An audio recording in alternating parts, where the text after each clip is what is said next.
हम लोगों ने 11 वर्जन चल रहा था, उसमें भी डीबीटी ऐप को यूज करने में कुछ इश्यूज आए थे, जिनको कि हम लोगों ने पर्टिकुलर टीचर से बात करके, अध्यापक से बात करके, उनके फोन का मॉडल नंबर पूछते हुए उनको रिजॉल्व किया। जैसे कि लॉगिन पे करने पे, जिला सेलेक्ट करने पे एक्सेप्शन एरर आ रही थी, तो वो जनरली फोन का या उसका इशू नहीं था, वो सर्वर पे काफी ज्यादा एक साथ लोगों का लोड होने का वजह से ये चीज आ रही है। और अभी इसको हमने डिस्ट्रीब्यूट भी किया है, कोशिश कर रहे हैं कि आप लोग अपने अपने जिले से आसानी से लॉगिन कर सकें। अगर एक बार आप लॉगिन कर जाते हैं तो आपको दोबारा लॉगिन करने के लिए बाहर नहीं आना पड़ता, तब आपका ऐप ऑफलाइन काम करता है। तो ये प्रक्रिया सिर्फ आपको एक बार के लिए रहता है कि सर्वर पे काफी ज्यादा एक साथ लोग आ जाते हैं लोड, तो उसको हम लोग मैनेज कर रहे हैं और डिस्ट्रीब्यूट कर रहे हैं। तो इस तरीके से आप अपने जिले को चुनते हुए आगे बढ़ेंगे।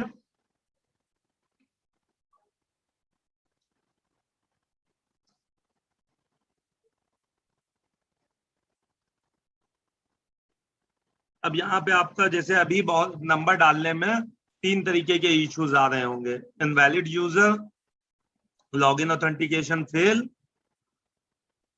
या सर्वर बिजी। तो जो पहला यूजर आ रहा है इनवैलिड यूजर, जिनके पे इनवैलिड यूजर आ रहा है उनका नंबर अभी तक हमारे पास एमडीएम में, जिसमें आईवीआर कॉल जाती थी, वो नंबर दर्ज नहीं था। तो रिसेंटली अभी नंबर दर्ज कराया गया, तो काफी ज्यादा नंबर भी एक साथ दर्ज हो गए, जो हमारे पास काफी ज्यादा हमारे कॉल सेंटर पे जो कॉल करके कंफर्मेशन की जाती थी, एक साथ लोड आ गया। तो उसकी वजह से लोगों को डिले हुआ कि नंबर तो दर्ज करा दिया ब्लॉक पे जाके, या किसी अपने सहायक से नंबर दर्ज करा दिया, लेकिन तब भी वो लॉगिन नहीं कर पाए। उसकी वजह ये थी कि एक साथ हमारे पास बल्क में लोड आया, जिसको हम लोग कर रहे थे। उसका हम लोग ने फिर एक सोल्यूशन निकाला है, जो कि हमने ब्लॉक पे ही दे दिया है।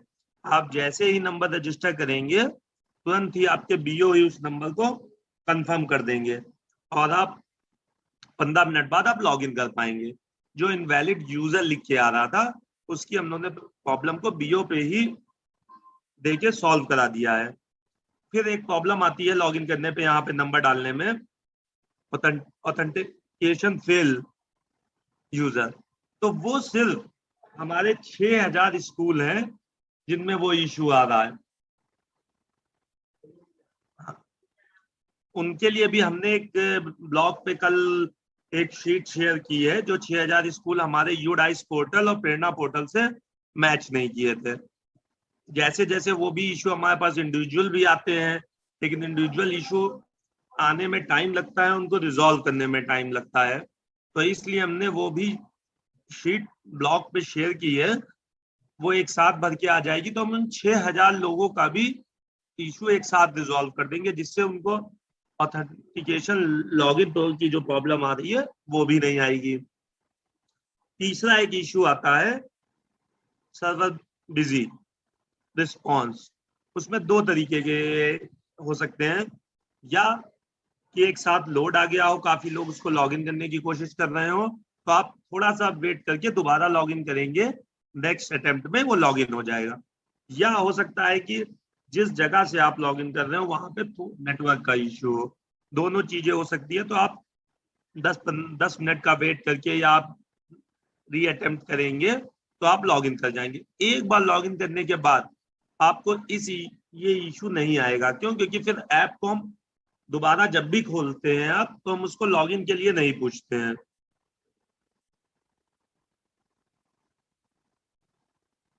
यहाँ पे आपको 4 अंक का पिन बनाना है, ओटीपी आती है, ओटीपी आने के बाद आपको 4 अंक का पिन बना के आपको रजिस्टर कर लेना है। जो इशू आता है वो यहाँ पे आता है, रजिस्टर्ड भी हो जाता है, लेकिन जब हम लॉगिन करने चलते हैं तो वो बताता है कि लॉगिन ऑथेंटिकेशन फेल। वो इस केस में ही बताता है जिस केस में हमारा अभी मैंने आपको बताया कि 6000 समथिंग स्कूल हैं, इनको हम मैच नहीं कर पाए थे यूडाइस पोर्टल से और प्रेरणा पोर्टल से। वो ये कारण था कि जब स्कूल मर्ज हुए तो कुछ यूडाइस का मिसमैच हो गया कि 2 स्कूलों का यूडाइस कोड बन के एक बना, लेकिन हम यूडाइस पोर्टल पे यूडाइस कोड मेन स्कूल का पढ़ा है हमारे यहाँ, उसको डेस्टिनेशन स्कूल का यूडाइस कोड अपडेट कर दिया, या सोर्स स्कूल का अपडेट कर दिया, जो प्रोसेस हमने ब्लॉग पे दिया था। तो वो वहां पे कुछ 6000 स्कूलों में गलतियां हुई हैं, जिसको कि हम लोग रिसेंटली 1 से 2 दिन में इसको सही कर देंगे। जैसे जैसे ब्लॉक से डेटा आता जाएगा हम उसको प्रोसेस से सही करते जाएंगे। पिन बनाने के बाद हम इसको लॉगिन पे जाएंगे, लॉगिन करेंगे। फिर आपका यहाँ पे प्लीज वेट लिख के आता है, तो भी क्या करते हैं हम लोग, प्लीज वेट लिख के आ रहा है, हम लोग इसको बंद कर देते हैं, कहते हैं प्लीज वेट लिख के आ रहा है। इसमें होता क्या है प्लीज वेट में, कि आपका जितना भी बच्चों का डेटा है, टीचर का डेटा है, आपके किस क्लास में कितना इनरोलमेंट है, वो हम आपको सर्वर से आपके लोकल फोन में देते हैं, कि आप अपने फोन में एक बार रख लें, जिससे कि आप आगे इसको लॉगिन कर सकें। प्लीज वेट के बाद आपको जैसे ही डेटा आएगा, टोटल डेटा लोड हो जाएगा। और फिर आपको 2 चीजें होती हैं, कि पहली स्क्रीन हमको दिखती है ड्रॉप आउट वेरिफिकेशन वाली, ये ऐड रिमूव टीचर वाली, जो मैंने आपको बताया कि अभी इसमें 2-3 इशू आ रहे थे। लोगों की क्वेरी आ रही थी कि सर हमारा नाम गलत है, स्पेलिंग गलत है, डेजिनेशन गलत है, टीचर HRMS कोड नहीं पढ़ा है, या HRMS कोड गलत पढ़ा है। तो उस आपके अगर नाम की स्पेलिंग गलत है तो उससे इतना बड़ा भी आपको इशू नहीं आने वाला है, आप अपना काम कर सकते हैं। और ब्लॉग पे जाके आप उसकी अपनी स्पेलिंग सही करा लेंगे, और जब आप कभी सारा काम कर लेंगे, उसके बाद जब आप दोबारा ऐप को ओपन करेंगे तो आपको अपने नाम की स्पेलिंग 24 घंटे के बाद सही दिख जाएगी। हम लोग कर क्या रहे हैं, नाम की स्पेलिंग गलत दिख रही है, जैसे मिश्रा में आर छूट गया, हो सकता है आपने उस समय ब्लॉग पे एंट्री कराई हो तो टाइपिंग मिस्टेक के कारण आर छूट गया, तो हम लोग इस स्क्रीन से आगे ही नहीं जा रहे हैं काम करने। तो इसलिए इसको हम लोग स्पेलिंग मिस्टेक, HRMS कोड 0 पड़ा है, इसको आगे अभी इग्नोर करते हुए हम लोग इसको BO से सही करा लेंगे, और हम इस स्क्रीन से आगे बढ़ते हुए काम करने पे जाएं। किसी स्क्रीन का वेट हम लोग कर रहे हैं कि नहीं ये सही हो जाए तभी आगे जाएंगे, सिर्फ आपकी उसमें स्पेलिंग का मिस्टेक है, मोबाइल नंबर आपका सही है, डेजिनेशन सही है, आप उसी स्कूल में है, ये भी आप जान रहे हैं, सिर्फ स्पेलिंग मिस्टेक है, तो भी हम बहुत से अध्यापक लोग कहते हैं सर इसको सही करा दीजिए तभी हम आगे बढ़ेंगे। तो आप लोग आगे बढ़िए, काम करिए, ब्लॉग पे एक बार बोल दीजिए, वो सही कर देंगे। अगले दिन आप जब लॉगिन करेंगे, ऐप को ओपन करेंगे, तो आपको अपने नाम की स्पेलिंग सही मिलेगी। इसमें हमें अगर किसी टीचर को हटाना है तो हम रिमूव कर सकते हैं, या किसी नए टीचर को ऐड करना है तो नए टीचर को हम लोग ऐड तो कर देते हैं, उसके बाद भी हम लोग का रहता है कि सर हमने ऐड तो कर दिया लेकिन हम लॉगिन नहीं कर पा रहे हैं, हमारे जिनका नंबर हमने ऐड किया है। तो मैंने भी बताया कि एक साथ बहुत ज्यादा लोड आ गया, हमारे कॉल सेंटर पे लोग कॉल कर रहे हैं, कई लोगों के साथ इतना सारा लोड हुआ, तो उसके लिए हमने एक सोल्यूशन अपने पास में सोचा कि हम क्या कर सकते हैं इसको, कि हार्डली आधे घंटे के अंदर वो लॉगिन कर सके। तो हमने इसका एक मॉड्यूल BO लॉगिन पे ही दे दिया है। BO अपने ही स्तर से उसको कंफर्म कर सकते हैं कि ये हमारे टीचर हैं, क्योंकि आप उनके ब्लॉक में हैं, वो जानते हैं कि इस स्कूल में इतने टीचर हैं, ये यहाँ पे हैं टीचर, या आपने उनको बोला सर हमने नंबर ऐड किया है आप इसको कंफर्म कर दीजिए, तो वो प्रोविजन भी हमने आज BO की लॉगिन पे दे दिया है। इसको नेक्स्ट का बटन करते हुए हम आगे बढ़ेंगे, तो इससे हमें ये मालूम चलता है कि आप एक स्टेज के लिए काम कर चुके हैं। जो अभी हम काउंट सर बता रहे थे कि 1 लाख 1.5 लाख से ऊपर आ गए हैं, तो वो हम इन एक्टिविटीज को परफॉर्म करते हुए जान पाते हैं कि आप इस एक्टिविटी को इतने लोग कर चुके हैं। उसके बाद हमारे पास ये एक स्क्रीन आती है बच्चों वाली, इसमें भी कई इशू आए कि जब हम वेरीफाई करते हैं तो वो वेट लोडिंग घूमता रहता है, ये इशू आया। तो ये सर्वर का इशू नहीं था, क्यों? क्योंकि हमने आपका डेटा आपके फोन पे दे दिया, तो कुछ स्पेसिफिक मॉडल थे, जैसे वीवो था, ओप्पो था,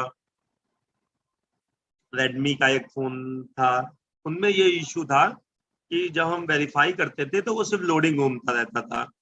उसको हमने मॉडल नंबर को, फोन को अध्यापकों से बात करके, फोन मंगा के उसको ट्रबल शूटिंग करके देखा कि क्या इशू था, वो भी हमने रिजॉल्व कर दिया। उसके बाद आप लोग के बीओ ग्रुप में पर्सनली लोगों को एक इंडिविजुअल एक एपीके शेयर किया गया जिसमें ये प्रॉब्लम सॉल्व हो गई थी। फीडबैक लिया हम अध्यापकों से कि आपकी ये प्रॉब्लम सॉल्व हो गई, तो उन्होंने कहा ये प्रॉब्लम सॉल्व हो गई। तो कई लोगों की प्रॉब्लम उससे भी सॉल्व हो गई। इसमें सर्वर इसलिए इशू नहीं था क्योंकि ये आपके फोन पे सारा डेटा है। अब हम सर्वर से कनेक्शन या बात करने नहीं जा रहे हैं, सारा आप काम ऑफलाइन कर रहे हैं, इसलिए तो वो इशू भी सॉल्व कर दिया। उसको आज हमने पब्लिश भी कर दिया है, और वो आपके 1 घंटे के बाद करीब आप लोग को प्ले स्टोर पे अपडेट मिलने लगेगा, जिससे आप लोग उसको अपडेट कर लेंगे। तो जो जिन्होंने अभी ग्रुप से या इंडिविजुअल एपीके नहीं पहुंच पाया था, उनकी भी वो समस्या सॉल्व हो जाएगी। इसको ड्रॉप आउट वेरीफाई करते हुए जितने बच्चे हमारे हैं, हम रीजन के थ्रू आगे बढ़ जाएंगे। अभी इसमें होता क्या है, हमने जैसे स्टूडेंट वेरीफाई किया, इस तरीके का प्लीज वेट दिखाता है कि सर प्लीज वेट दिखा रहा है, और जितने भी स्टूडेंट वेरीफाई करते हैं वो लिस्ट के नीचे आते जाते हैं। तो अभी एक आधों का कंफ्यूजन था, सर हमने वेरीफाई तो कर दिया लेकिन वो अब ऊपर दिख नहीं रहा। तो जितनों को आप वेरीफाई करते हैं उसका मॉडल चेंज कर देते हैं कि वो नीचे आते जाते हैं। उसका रीजन ये था कि बहुत ज्यादा बच्चे स्कूलों में थे, 700 बच्चे थे, बार बार नीचे आना पड़ता था कि 700 बच्चों में स्क्रॉल करते हुए नीचे आना पड़ता था। तो उसको हमने इसलिए रखा कि आप ऊपर से करते चले जाइए, उसका ऑर्डर हम चेंज करते चले जाते हैं। उसके बाद आप उसी तरीके से नेक्स्ट के बटन में आगे बढ़ जाते हैं। इस स्क्रीन पे अभी तक हमने इतना करीब 24 लाख से ऊपर हम लोग बच्चों का वेरिफिकेशन कर चुके हैं। इस स्क्रीन पे अभी तक किसी से कोई हमको इशू नहीं मिला कि सर इसमें प्रॉब्लम आ रही है या एनरोलमेंट नहीं फीड हो रहा। तो इसमें हमारा था कि हम एक बार बच्चों का टोटल एनरोलमेंट फीड कर देंगे इस सप्ताह का कि कितना था, इसके अकॉर्डिंग हम मॉनिटर कर सकेंगे यहाँ पे कि अभी आपका कितना कार्य बाकी है। उसके बाद एक स्क्रीन आती है क्लास अलॉटमेंट। अब इसमें एक इशू आ रहा था, जो हम लोगों ने इसमें भी इशू रेज किया कि हम क्लास, इसमें बहुत से कंफ्यूजन था कि क्या हेडमास्टर लॉगिन करके क्या सारे टीचरों को क्लास अलॉट कर सकता है। तो ऐसा नहीं था, हमने लॉगिन किया तो सिर्फ हम अपने आप को अपनी क्लास अलॉट कर सकते हैं, और जब कोई और अध्यापक लॉगिन करेगा तो वो उसको वो क्लास अलॉट दिखेंगी, तो वो नहीं लॉगिन कर सकेगा। लेकिन इसमें भी एक इशू आया, हमने एक्सपीरियंस लिया, देखा अपने पीछे बैकएंड में कि लोगों ने किया क्या, अध्यापकों ने पहले सारी क्लास अलॉट कर ली और फिर आगे बढ़ गए। फिर उन्होंने क्या किया, क्लास को हटा दिया अपने से 3 क्लास, जैसे फर्स्ट और सेकंड हटा दी, दूसरे अध्यापक को अलॉट कर दी। फिर से उन्होंने क्या किया, उनसे हटवा के अपने को फिर अलॉट कर दी। तो कुछ हमारे बैकएंड में इश्यूज आए कि जब अगली बार वो क्लास अलॉट करके, अपनी क्लास अलॉट करके, जैसे हमने 5th क्लास अलॉट करी, तो मुझे सिर्फ 25 स्टूडेंट पे काम करने को मिलना चाहिए था, लेकिन ऐसा नहीं हुआ। मुझे सारे स्टूडेंट का डेटा लेते हुए हम आगे बढ़ गए। ये भी हमने इशू रेज किया, फीडबैक अध्यापकों से बात करी जिन्होंने हमको बताया, जो कार्य कर रहे थे अच्छा, उन्होंने कहा सर ऐसा इशू आ रहा है। उसको भी हमने देखा, प्रॉब्लम को समझा कि कई बार टीचर अलॉट करना, एलोकेशन करना और रद्द करने के केस में हमारा एक बैकएंड में सिस्टम फेल हुआ। उसको भी हमने इस 12 वाले वर्जन में रिजॉल्व करके सॉल्व कर दिया है कि अब आप जब भी लॉगिन करेंगे आपको वो इशू नहीं रेज करना पड़ेगा कि जहाँ पे 700 बच्चे हैं और आप अपनी क्लास, एक 5th क्लास अलॉट करी जिसमें 100 बच्चे थे और आपको 700 पे काम करना पड़ा या 700 दिख रहे हो। तो इसको भी हमने सॉल्व कर दिया गया है कि आपको ये भी इशू नहीं आएगा। इसमें एक इशू और आया कि क्लास तो अलॉट कर दी लेकिन डेटा सर्वर पे हमारे पास नहीं आया। तो जब दूसरे अध्यापक ने लॉगिन किया तो उनको भी सारी क्लास फ्री मिली। तो उसके लिए हमने इसमें नीचे दिया है वांछित कक्षा को रद्द करने के लिए, यहाँ क्लिक करें। तो अगर आपको लगता है कि आपका डेटा अभी बचा हुआ है सिंक होने को, नहीं सिंक हो पाया है, तो आप इस बटन पे क्लिक करेंगे। तो अगर आपका डेटा सर्वर पे नहीं आया होगा हमारे पास, तो वो पहले कहेगा कि आप अपना पहले डेटा सर्वर पे भेजें, उसके बाद क्लास आवंटन को हटा सकते हैं। तो आप सिर्फ सर्वर पे डेटा भेज दें, क्लास आवंटन पे नहीं कार्य नहीं करेंगे, तो आप जो दूसरे अध्यापक आपके लॉगिन करेंगे तो उनको आपकी अलॉट हुई क्लास मिलेगी। तो अगर आप अपने इस विद्यालय में 5 लोगों को कार्य कराना चाहते हैं, फर्स्ट 2 3 4 5 क्लास अलग अलग देना चाहते हैं, तो आप इसमें अलग अलग अध्यापकों को अपनी क्लास अलॉट करनी होगी। ऐसा नहीं है कि हेडमास्टर सबकी क्लास अलॉट कर सकता है। तो ये एक बहुत बड़ा कंफ्यूजन था कि सर हम अपनी आपको तो अलॉट कर पा रहे हैं, दूसरे टीचर को नहीं अलॉट कर पा रहे हैं। तो ऐसा है कि सिर्फ आप लॉगिन किए तो आप खुद को ही अलॉट कर पाएंगे। इसमें भी आप क्लास को अलॉट करते हुए नेक्स्ट के बटन पे क्लिक करेंगे।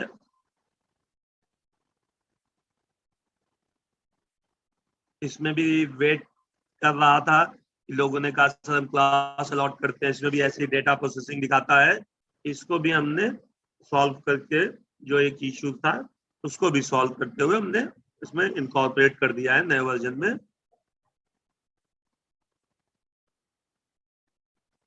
अब मैंने फर्स्ट क्लास अलॉट करी थी तो मुझे 20 बच्चे दिख रहे हैं। अब इन 20 बच्चों पे हमको काम करना है। दूसरा एक इशू आ रहा था कि सर हमने एक बार एनरोलमेंट फीड कर दिया है, लेकिन फिर कल 2 बच्चे और ऐड हो गए हैं, तो उसको कैसे अपडेट करें। तो उसमें कि यहाँ पे एडिट का बटन दिया हुआ है, तो हम इस एडिट के बटन पे जब क्लिक करेंगे तो जहां पे एनरोलमेंट वाली स्क्रीन है हम उसी पे वापस पहुंच जाएंगे, तो हम फिर से अपना एनरोलमेंट अपडेट कर सकते हैं। अब हमें इन 20 बच्चों पे कार्य करना है, जो हमारे 20 स्टूडेंट हैं, हमें इन पे ही कार्य करना है अपना कंप्लीट करते हुए। नीचे है प्रमाणित किया हुआ।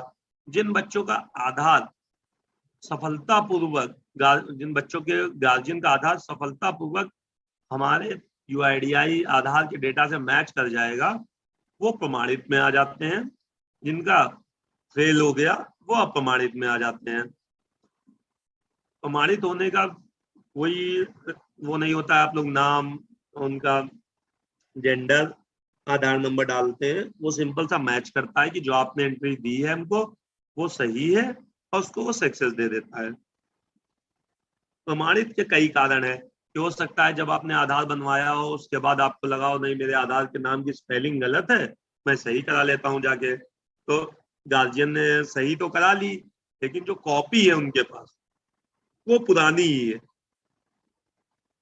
जैसे सपोज करिए आपका नाम, मेरा नाम हिमांशु सेठी था, मेरे फादर का नाम SC सेठी लिखा हुआ था आधार कार्ड पे।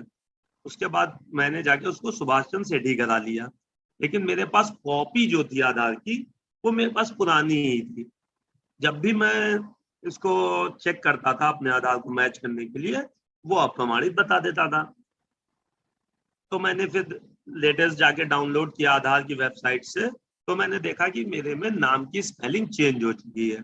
इस कारण से एक तो अप्रमाणित हो सकता है, या आपका आधार कार्ड सस्पेंड हो सकता है कि आपने उस समय आधार कार्ड बनवाया हो, उसके बाद दोबारा जाके कहीं पे बनवा लिया हो, और आपके पास कॉपी पहले वाले की है, दोबारा वाला आपके पास नहीं मिल पाया हो, तो पुराना वाला सस्पेंड हो जाता है। सस्पेंड उस केस में आता है, हम आपको 6 बार प्रयास करने का मौका देते हैं। ये हो सकता है कभी आपने स्पेलिंग गलत डाल दी हो, डिजिट मिस कर दी हो, मेल फीमेल सेलेक्ट गलत हो गया हो, तो आप 6 प्रयास कर सकते हैं। 6 प्रयास के बाद वो अप्रमाणित में चला जाता है। उससे भी आप परेशान ना होइएगा कि बहुत से टीचर के साथ अप्रमाणित चला गया है, अब क्या करें। तो उसके लिए भी ये है कि अप्रमाणित होने के बाद जब सारा कार्य आपके विद्यालय का और आपके जिले का, आपके स्टेट का हो जाएगा, तो हम देखेंगे कितने बच्चों का अप्रमाणित हुआ है। उसका रीजन के साथ आपको रिपोर्ट देंगे, और आपको रिपोर्ट भी मिलेगी उसके कि किस रीजन से उनका आधार अप्रमाणित हुआ है। तो वो आप जाके उनके गार्जियन से बोल सकते हैं कि आपका आधार सस्पेंड हो चुका है, आपके आधार में नाम की स्पेलिंग गलत है, आपके आधार में ये कमी, तो आप उनसे सही करवा के फिर से हम आपको प्रयास करने का मौका देंगे, और हम आपको 6 अटेम्प्ट खोल के देंगे सारा कार्य होने के बाद, कि आप इस पे फिर से एक बार ट्राई करके आप इनको प्रमाणित में डाल लीजिए। उसके बाद नीचे आपको दिख रहा होगा बीओ पे भेजे गए प्रमाणित छात्र। जैसे ही आप वेरीफाई करते हैं, प्रमाणित में वेरीफाई करते हैं, तो आपकी एक स्क्रीन में प्रमाणित में ही वहीं रुका रहता है। जैसे ही आप प्रमाणित के बटन पे क्लिक करते हैं तो वो प्रमाणित वाले बॉक्स में दिखने लगता है। प्रमाणित वाले बॉक्स से जैसे ही डेटा आपका सर्वर पे हमारे आता है, वो बीओ को भेजे गए में चला जाता है। फिर भी अभी हमने देखा कई इशू आए, कई हमने पीछे बैकएंड में रिपोर्ट देखी, आधार इतना मैनुअल काम है, आप लोग के पास बहुत ज्यादा 200 300 700 बच्चे हैं, तो बाय मिस्टेक गलतियां हुई कि किसी का आधार गलती से किसी में दर्ज हो गया। बाद में जब रिपोर्ट देखी आप लोगों ने तो आपको लगा ये गलत हो गया, तो बहुत लोगों ने अपने ब्लॉक से इनको रिवर्ट कराया, तो वो रिवर्ट वाले कॉलम में दिखने लगा। रिवर्ट वाले कॉलम में हम उनको फिर से ओपन का ऑप्शन दे देते हैं कि आप इसको पुनः सही कर सकते हैं।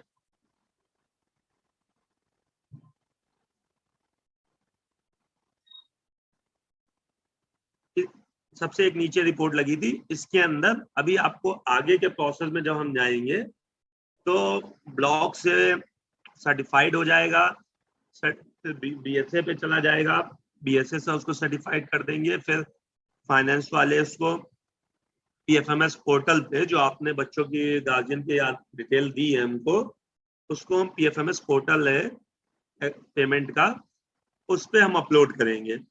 उससे हम ये पता करेंगे कि जो आपने आधार लगाया है क्या वो किसी भी बैंक खाते के साथ लिंक है। आप उस खाता तो खुला था, आधार भी था, आपने दर्ज कर दिया, तो इसका मतलब ये नहीं हुआ कि आपका इस खाते में दर्ज होने से आपका पैसा ट्रांसफर होगा। एक स्टेप और होता है, हम चेक करते हैं कि जो आपने आधार लगाया है क्या वो आपके बैंक खाते के साथ मर्ज है, लिंक है। तो इसमें आपको दो रिपोर्ट आपको ही मिलेंगी, अनसीडेड आधार बैंक खाता, सीडेड आधार बैंक खाता। सीडेड आधार बैंक खाता क्या है कि सक्सेस है बिल्कुल, कि हम इतने बच्चों के खाते में पैसा ट्रांसफर कर सकते हैं। अनसीडेड आधार बैंक खाता में जो रिपोर्ट आएगी उसमें ये इश्यू हो सकता है कि आपने 3 महीने से कोई ट्रांजेक्शन ना किया हो, केवाईसी आपकी कोई अधूरी हो, या आपका खाता किसी कारण से बंद हो गया हो, आप आधार तो लगाए आए थे लेकिन बंद हो गया हो, तो वो आपको स्टेटस के साथ इसमें दिखेगा।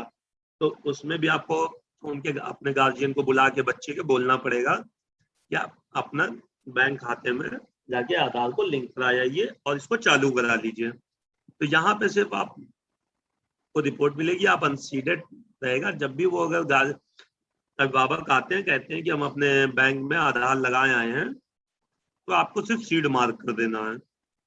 इन स्टेप तक अभी हम लोग आगे पहुंचेंगे जब हम पीएफएमएस से रूट करते हुए आएंगे।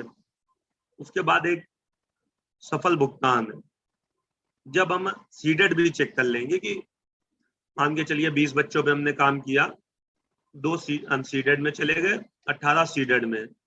उन सीडेड में अब हम पैसा ट्रांसफर करेंगे, तो जो पैसा ट्रांसफर हो जाएगा जिनके पे, उसमें से भी हो सकता है कि 18 का हमने ट्रांसफर करने के लिए किया कि 16 ही ट्रांसफर हुए हो, तो वो 16 आपके सफल भुगतान में दिखेंगे, 2 दिखेंगे विफल भुगतान में। उनका भी आपको कारण मिलेगा यहाँ पे कि किस कारण से उनका भुगतान नहीं हो पाया। दूसरा सबसे इंपॉर्टेंट है कि हम काम तो करते चले जाते हैं और फिर कोई बोलता है कि नहीं ये वाला वर्जन है और ये वाला वर्जन है, इसको अनइंस्टॉल करके ये वाला कर लीजिए। तो हमें सबसे ध्यान देना है कि हमने जितना काम किया है ऑटोमेटिक सर्वर पे तो आता है 20 मिनट बाद, लेकिन उस 20 मिनट से पहले ही पता चला, आपको किसी ने बोला, आपके सहायक ने या आपके मिलने वाले ने, कि हम ये वर्जन चला रहे हैं, आप पुराना चला रहे हैं, इसमें अच्छा काम हो रहा है। आपने क्या किया, बिना सोचे समझे उसको अनइंस्टॉल कर दिया, डिलीट मार दिया अपने फोन से। तो उसमें होगा क्या, जो इतना भी काम आपने कर रखा होगा वो सब डिलीट हो जाएगा, क्योंकि अभी तक काम आप अपने फोन पे कर रहे हैं। तो इसलिए आपको विशेष रूप से ध्यान देना है कि जितना काम हम करें कुछ मिनट बाद, जैसे हमने 5 बच्चों का कर लिया, 10 बच्चों का कर लिया, तो हम सबसे नीचे इधर हम आएंगे, सर्वर पे भेजे गए डेटा रिपोर्ट में जाके यहाँ पे आपको दिखेंगी 2 टैब, 2 ऑप्शन, सर्वर पर नहीं भेजी गई रिपोर्ट, सर्वर पर भेजी गई रिपोर्ट। तो आपको यहाँ पे चेक कर लेना है कि क्या जितना हमने काम किया था वो सर्वर पर भेजे गए वाले रिपोर्ट में आ रहा है, और अगर सर्वर पर नहीं भेजे वाले रिपोर्ट में आ रहा है तो वहां पे लिख के आता है डेटा इज नॉट सिंक। तो इस डेटा इज नॉट सिंक के बटन पे जैसे ही क्लिक करेंगे, दाबेंगे, प्रेस करेंगे, उसको 2-3 बार करेंगे आप, तो जितना आपका डेटा होगा वो इस टैब से उठ के सर्वर पर भेजे गए वाले टैब में आ जाएगा। उसके बाद आपका जितना किया हुआ काम है हमारे पास सुरक्षित हो जाएगा। फिर उसके बाद अगर आपसे कोई कहता है नहीं ये आप हटा के ये वाला कर लीजिए, तो आपका किए हुए काम का नुकसान नहीं होगा, और आप जैसे ही उस दूसरे वर्जन को इंस्टॉल कर ले रहे हैं या किसी ने भी बताया, तो आपको किया हुआ सारा काम आपको उसी पुनः स्थिति में मिलेगा, आपका लॉस नहीं होगा।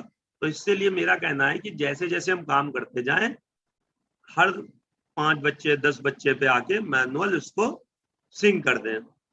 सिंक करने में 2 चीजें देखने को आई, लोगों की क्वेरी आई कि सर हमने आधार वेरिफिकेशन तो कर दिया था और डेटा में सर्वर पर भी दिख रहा है भेजे गए में, लेकिन अभी टीचर वेरिफिकेशन पेंडिंग दिख रहा है। सर ये क्यों दिख रहा है, हमने तो सारा काम कर दिया।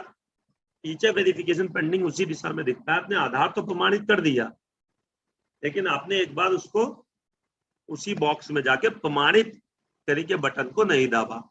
प्रमाणित करे बटन को आप दाब देते हैं तो हम जान जाते हैं कि आपने काम किया, और आपने एक बार फिर से उसको वेरीफाई भी कर दिया कि जिन बच्चों पे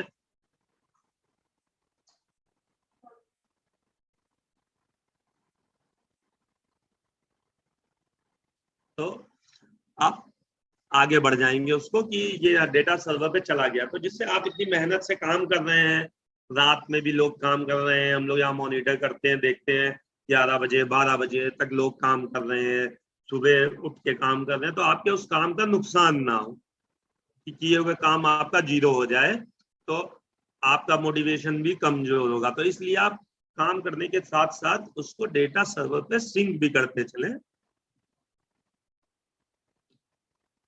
इस तरीके से आप लोग को दिख रहा था विवरण, जितनी चीजें मैंने बताई।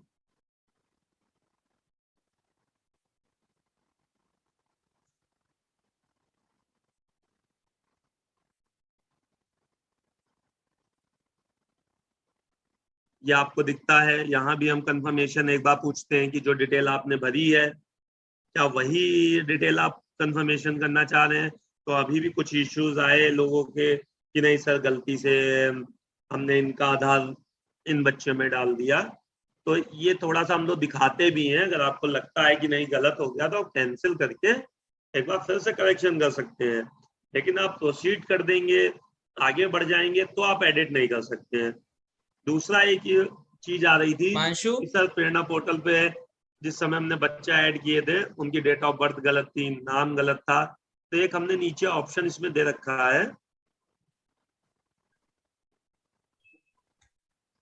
कि आप क्या बच्चे उपरोक्त दी गई जानकारी में क्या कोई त्रुटि है। तो अगर त्रुटि है तो उन बच्चों में आप हाँ करके उनका नाम, date of birth, SR number, class, उनका जेंडर, आप सारी चीजें चेंज कर लेंगे। तो बहुतों का कहना था सर हमने चेंज तो कर दी लेकिन हमको तुरंत सही नहीं दिखी सर, वहां पे हमारे स्क्रीन में अभी भी पुराना दिख रहा है। तो आपको बताना चाहेंगे जो आपने इंफॉर्मेशन सही की है वो आपको यहाँ पे तुरंत नहीं रिफ्लेक्ट होगी। जितना काम आपने कर लिया है वो हमारे पास आ गया सर्वर पे, बैकएंड में हमने उसको अपडेट कर दिया, जितनी चीजें आपने भरी थी कि उनकी क्या क्या चीजें आपने सही की है, चाहे क्लास सही की हो, चाहे आपने नाम सही किया हो, एसआर नंबर सही किया हो, वो सारा हमने सही कर दिया है। तो आप उसकी रिपोर्ट जाके प्रेरणा पोर्टल से अपनी लॉगिन से निकालेंगे तो आपको उसमें आपका करेक्शन किया हुआ सारा मिलेगा। पोर्टल पे ऐप पे रिपोर्ट सारे किए हुए काम का निकाल भी नहीं आ पा रहे हैं, इतना चीजें आ रही हैं, तो इसके लिए हमने पोर्टल पे एक रिपोर्ट बनाई है सब टीचर लोग पहले से पोर्टल पे लॉगिन भी करते थे, उन्होंने एमडीएम का काम भी किया है, बच्चों को भी ऐड किया है, बच्चों को वेरीफाई भी किया है, ड्रॉप आउट भी किया है। तो वहां से जाके आप जितने आधार वेरिफिकेशन हो गए और जितने फेल हुए उनके कारण के साथ हमने वहां पे एक लिस्ट जनरेट कर दी है, जिसमें जो यहाँ पे करेक्शन किए हैं वो करेक्शन के साथ, तो आपको उससे परेशान होने की जरूरत नहीं है कि आपने यहाँ पे करेक्शन कर दिया, ऐप में तुरंत नहीं दिख रहा है, तो वो हमने बैकएंड में अपने सही कर दिया है, आप अपनी प्रेरणा पोर्टल की लॉगिन से निकाल सकते हैं, जिससे कि आप जान सकेंगे कि इस बच्चे में हमने किसका गार्जियन का आधार लगाया है, और जब उसमें पेमेंट हो जाएगी तो वहीं से आपको पेमेंट का स्टेटस भी अपडेट मिल जाएगा। जैसे ये अभी जो मैंने सिंक वाला ऑप्शन बताया, मैंने एक बच्चे की एंट्री पे देखा, तो यहाँ पे देखिए ये लिख क्या रहा है, click here to sync, Aadhaar status not verified, teacher status not verified. तो मैंने इसको किया, कुछ गलती थी इनके नाम में, तो ये नहीं नॉट वेरीफाइड हुआ, लेकिन इसका टीचर स्टेटस नॉट वेरीफाइड भी पड़ा है। अब ये डेटा आपके पास ही है, हमारे पास नहीं आया, लेकिन अगर इसी बीच में आप ऐप को अनइंस्टॉल कर देते हैं या कोई और अध्यापक आपके यहाँ लॉगिन करते हैं, तो ये कंफ्यूजन होता, सर हमने तो लॉगिन कर दिया लेकिन दूसरे अध्यापक में वो अभी भी अनवेरीफाइड दिख रहा है। तो आप यहाँ पे क्लिक हेयर टू सिंक के बटन पे क्लिक कर दें, जो टेक्स्ट लिखा है, तो सारा डेटा हमारे पास आ जाएगा, जिससे आपका नुकसान नहीं होगा। दूसरी चीज, एक इशू और आ रहा था कि सर हमने पोर्टल पे तो बच्चे ऐड कर दिए हैं और ऐप पे ऐड कर दिए, लेकिन हमारे पे अभी भी बच्चों की संख्या कम दिख रही है। तो आपको हम बताना चाहेंगे, जैसे किसी बच्चे को आप, शुरू में ये चीज हुई थी कि जो आपने बच्चे ऐड कर रखे थे 3 दिन पहले, वो 3 दिन बाद आपके ऐप में रिफ्लेक्ट हुए, लेकिन अगर आज अभी हम किसी बच्चे को ऐड करते हैं तो वो कल इसी टाइम पे, जिस टाइम पे आप लॉगिन करेंगे, आपको वो बच्चे आपको बड़े हुए दिखेंगे। जैसे अभी आपके क्लास 6 में 20 बच्चे थे, आपने 5 बच्चों को जाके प्रेरणा पोर्टल पे अपनी लॉगिन से या अध्यापक की ब्लॉक की लॉगिन से ऐड करा दिए कि सर ये और बच्चे ऐड हुए हैं, तो वो अगले दिन आपको दिखने लगेंगे। कई लोगों का फोन आता, सर नहीं हमने तो ऐड भी कर दिए, ऐप पे भी ऐड कर दिए, यहाँ भी कर दिए, तो वो नहीं दिख रहे हैं। तो हमने कई लोगों का चेक किया, उनका सेम डे नहीं दिखा, लेकिन अगले दिन वो दिखने लगा कि बच्चे जो ऐड हुए, तो उसमें 24 घंटे का टाइम हम लेते हैं। 24 घंटे के टाइम लेने का पीछे हमारा सिर्फ कारण इतना है कि हम पीछे चेक करते हैं अपने सिस्टम में कि ये बच्चा कहीं पहले और तो नहीं रजिस्टर्ड था। क्यों? क्योंकि ऐसा हमको देखने को मिला कि लॉकडाउन के समय में बच्चा कहीं अपने नानी के यहाँ गया हुआ था, दादी के यहाँ गया हुआ था, तो वहां पे उसका नाम लिखा दिया, और फिर जब बच्चा अपने यहाँ आ गया तो हमने उसका नाम ट्रांसफर नहीं किया। प्रेरणा पोर्टल पे एक मॉड्यूल है ट्रांसफर का, तो हमने उस बच्चे को एक रूल के तहत, एक नियम के तहत उस बच्चे को ट्रांसफर करना चाहिए था। उसकी यूनिक आईडी और रजिस्ट्रेशन नंबर पूछते हुए उसको यहाँ, जैसे सपोज करिए उन्नाव से लखनऊ आ गए, तो हमको लखनऊ ट्रांसफर कर लेना चाहिए था, लेकिन हमने लखनऊ ट्रांसफर नहीं किया, हमने उसको यहाँ पे नई एंट्री कर दिया।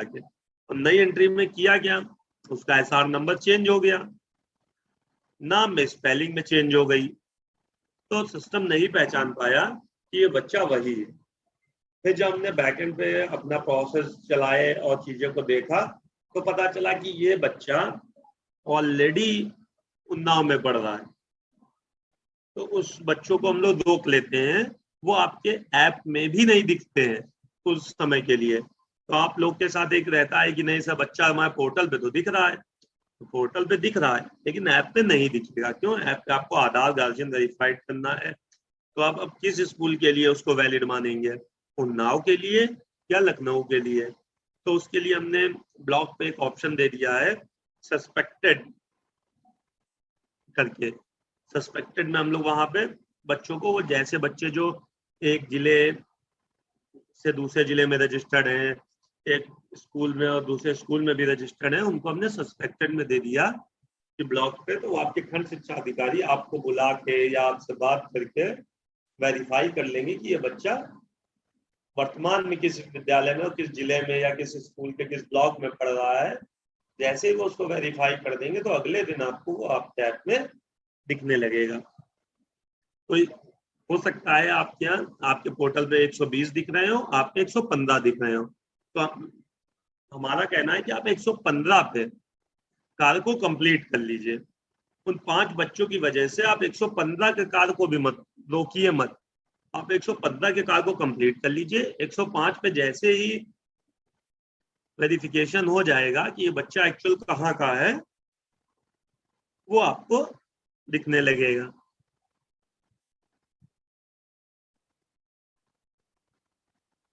ये देखिए, जैसे ही हमने डेटा सिंक के बटन पे क्लिक किया, डेटा हमारे सर्वर पे आ गया। अब इसके बाद आप चाहे ऐप डिलीट कर दीजिए, किसी और फोन में यूज करने लगिए, तो ये बच्चा आपको इसी स्थिति में पुनः मिलेगा कि नॉट वेरीफाइड और सर्वर के भेजा हुआ। तो इससे आपके नुकसान नहीं होगा। दूसरा, इसी तरीके की समस्या के लिए 2 चीजें हैं। नंबर है, लेकिन नंबर बहुत ज्यादा बिजी रह रहा है, लोगों की शिकायत आ रही है कि सर हम मिलाते हैं मिलता ही नहीं है, काफी प्रॉब्लम्स आ रही। तो 2 चीजें हैं कि अगर नंबर पे आप मिला रहे हैं, काफी बिजी जा रहा है, नहीं मिल रहा, तो आप सिंपल सा मेल आईडी पे, सब लोग मेल आईडी अपने फोन में एंड्रॉयड पे यूज कर रहे हैं, तो बाय डिफॉल्ट मेल रहता ही है। आप लोग को बनाने की जरूरत भी नहीं कि आपको मेल बनानी पड़ेगी। एंड्रॉयड फोन यूज कर रहे हैं तो मेल आईडी रहती है। तो आप इस मेल पे लिख के भेज सकते हैं आपकी क्या समस्या है। बस मेरा इतना कहना है, मेल लिखने से पहले उसमें आप अपना कॉन्टेक्ट नंबर अवश्य लिख दें। इससे अगर कोई इशू और आपके फोन को हम रिमोट पे लेके या कोई चीज देखना चाहते हैं तो हम आपसे बात कर सकें, तो ये चीजें आप लोग अवश्य कर दें। अब हमारे फोन के जो ऐप से रिलेटेड इशू थे, हमने इसमें रिजॉल्व किए हैं 12 वाले वर्जन में। ये हमने लाइव भी कर दिया है।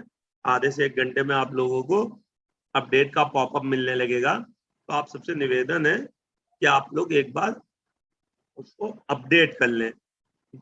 अब दूसरा एक इशू आ रहा था एनए वाला, ऐप में एनए का इशू आ रहा था। उसके लिए भी हमने एक वीडियो भी शेयर किया था कि एनए का इशू कैसे रिजॉल्व करें। और वो इशू भी स्पेसिफिक सब पे नहीं आ रहा था, क्योंकि देख लीजिए इतने लोग काम कर रहे हैं, सबसे डेटा भी यार 23-24 लाख हम लोग कवर किए हैं। वो भी स्पेसिफिक कुछ फोन के इश्यूज थे, तो वो भी मैं आपको दिखाता हूँ उसको हम कैसे सॉल्व कर सकते हैं।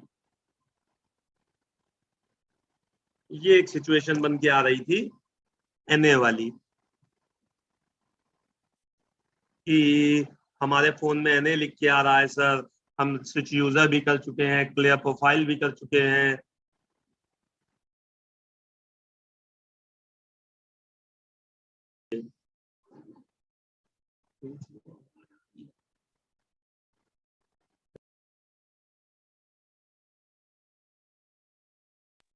तो इस तरीके का एक एनए का इशू आ रहा था कि सर सब एनए लिख के आ रहा है, हम फोन को इंस्टॉल भी कर चुके हैं, इंस्टॉल दोबारा कर चुके, लेकिन प्रॉब्लम सॉल्व नहीं हुई। इसका भी हम लोगों ने कई अध्यापकों से बात करी, उनका सिस्टम रिमोट पे लिया, देखा हमने कि क्या प्रॉब्लम है, क्योंकि ऐसी प्रॉब्लम कभी आज तक आई नहीं थी। तो कुछ फोन में एक फीचर्स होता है ऑटो बैकअप का, तो वो क्या करता है, जब भी आप ऐप को अपडेट करते हैं तो वो ऑटो बैकअप में ले लेता है। अब उसकी वजह से ये इश्यू आना लग गया, तो हमने इसको देखा कि इसको कैसे सॉल्व कर सकते हैं। हम लोगों ने खुद को पहले कोशिश करी कि कैसे सॉल्व करें, तब हम लोगों ने इसका देखा तरीका क्या है, समझा हमने खुद, तब इसका एक हमने छोटा सा वीडियो बना के भी आपके ग्रुप में शेयर किया, और इसका लिंक भी है। तो इसको करने का तरीका है कि अगर आपके फोन पे एनए लिख के आने लगा है तो उसको आप स्वयं से सॉल्व कर सकते हैं। तो आप अपने फोन के सेटिंग में जाके, जैसे आप इसमें गए, एनए दिख रहा है, तो आप या तो सेटिंग में जा सकते हैं, या आप जो आइकन बन के आ रहा है प्रेरणा डीवीडी का, उस पर लॉन्ग प्रेस करेंगे, कुछ देर के लिए आप उस पर उंगली रखेंगे, दाबे रहेंगे, तो आपको एक ऐप इन्फो दिखेगा। हर फोन में अलग अलग तरीके से होता है, किसी फोन में आपको ऐप इन्फो, उसी में अनइंस्टॉल, 3 ऑप्शन आ रहे होंगे, लेकिन सब में ऐप इन्फो जरूर आएगा। या आप सेटिंग में जाके इंस्टॉल ऐप में जा सकते हैं। ऐप इन्फो में गए, इस तरीके की इंफॉर्मेशन खुली, notification, permission, storage, mobile data, battery consume में। तो हमें स्टोरेज वाले में जाना है, स्टोरेज पे हम क्लिक करेंगे और क्लियर स्टोरेज के बटन को दाब देंगे। क्लियर स्टोरेज के बटन को दाबने के बाद आप देखेंगे ये बिल्कुल जो डेटा आपका स्टोरेज में था वो क्लीन हो गया। साइज में दिखाएगा कि आपका ज्यादा यूज हो रहा था, वो डेटा पूरा आपका क्लीन हो जाएगा। उसके बाद जैसे ही आप लॉग इन करेंगे फिर से, तो आपकी जो एनए वाला प्रॉब्लम थी वो प्रॉब्लम सॉल्व हो जाएगी। आप फिर से आप लॉग इन करेंगे तो आपको अपना सारे विद्यालय का डेटा भरा हुआ मिलेगा, और आपका जितना डेटा हमारे सर्वर पे आ चुका होगा, काम कर चुके होंगे, वो डेटा आपको पुनः मिल जाएगा। तो ऐप से रिलेटेड जो इश्यूज थे वो हमने काफी ज्यादा चीजों को देखते हुए, कई दिक्कतें आई शुरू में लॉगिन करने में सर्वर में, तो सॉल्व करने की बहुत ज्यादा कोशिश करी है। इसी तरीके से एक हमने और भी वीडियो बना के आप लोगों को दिया है कि आप काम करने के उपरांत आप कैसे डेटा को भेज सकते हैं, कि जिससे बहुत लोगों का ये था कि सर हमने काम तो किया लेकिन हमारा डेटा गायब हो गया। तो सिर्फ वो उसी वजह से गायब हुआ कि आपने काम तो किया, उसके बाद आपने या तो क्लियर प्रोफाइल जाके कर दिया, ऊपर 3 टैब बने हैं उसमें क्लियर प्रोफाइल का ऑप्शन था, या किसी ने कहा सर ये वर्जन हमारा मोबाइल पे बहुत अच्छा चल रहा है, हम अपने सारे बच्चे कर चुके हैं, तो आपने क्या किया, बिना डेटा सिंक किए आपने उसको रिमूव कर दिया। हमने इसमें दिखाया, हमने एक बच्चे को सेव किया, और ये देखिए हमने वही चीज जो अभी हमने आपको दिखाई थी, इसका आधार तो नॉट वेरीफाइड है, लेकिन इस आधार वेरीफाइड हो गया, टीचर वेरिफिकेशन पेंडिंग है, और क्लिक हियर टू सिंक आ रहा है, यानी कि अभी सर्वर पर नहीं भेजा गया। इसी सिचुएशन में अगर हम अपने फोन के ऐप को डिलीट कर दें तो ये डेटा गायब हो जाएगा। जितना हमने काम किया, हमने एक बच्चे पे काम किया, एक बच्चा हमारे यहाँ से गायब हो जाएगा, फिर से हमें इस पे आधार वेरिफिकेशन करना पड़ेगा। तो इसीलिए आप इसको समय पे काम करते करते डेटा को सिंक करते चले, जिससे कि वो सर्वर पर भेजे गए वाले ऑप्शन में दिखने लगेगा, आपका काम लॉस नहीं होगा। ये वीडियो हमने ग्रुप में भी शेयर की है, खंड शिक्षा अधिकारी लोगों के ग्रुप में है, आप लोग उनसे शेयर करके इन वीडियोस को देख के भी आप अपनी समस्याएं सॉल्व कर सकते हैं। अब जो हम लोग ने अभी जितना काम किया है वो खंड शिक्षा अधिकारी पे हम लोगों ने दिखाने के लिए डैशबोर्ड्स बनाए हैं, रिवर्ट का ऑप्शन किया है और चीजें, तो मैं उनका आप लोग को डिस्प्ले दिखा देता हूँ।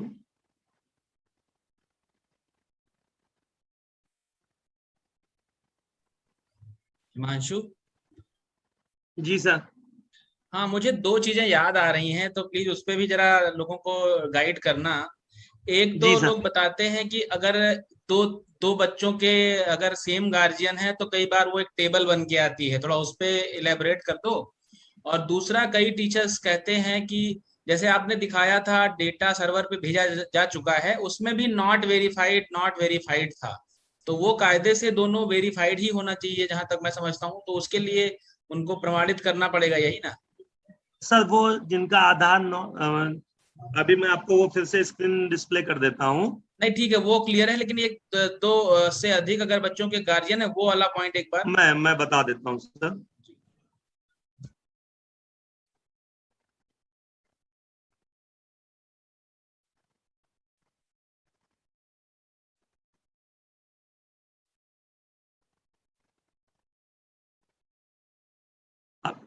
अभी सर ने एक बात कही कि जिनके 2 से ज्यादा बच्चे पढ़ रहे हैं तो उनके पे जब भी आधार डालते हैं और नीचे अकाउंट नंबर, हम दोनों जगह उनसे पूछते हैं कि जैसे ही आपने, जैसे आपके मेरे ही परिवार में मान के चलिए एक मैं पढ़ रहा हूँ और एक मेरे यहाँ छोटा भाई है, कोई मेरी बहन पढ़ रही है एक ही विद्यालय में, तो जैसे ही आप उसमें एंट्री करते हैं, पहले वाले की एंट्री आपने करी फर्स्ट नंबर पे, उनका आपने आधार वेरिफिकेशन कर दिया, उसके बाद आप करते चले गए तो दूसरे बच्चे की एंट्री आपने 10वें नंबर पे करी, तो जैसे ही आपने सेम आधार नंबर और सेम अकाउंट नंबर एंट्री किया तो एक टेबल खुल के आती है जो पहले वाले बच्चे की इंफॉर्मेशन दिखाता है, जानकारी देता है जो आपने फर्स्ट नंबर पे एंट्री करी थी कि ये बच्चा, तो उसमें पूछता है क्या ये एक ही परिवार के बच्चे हैं,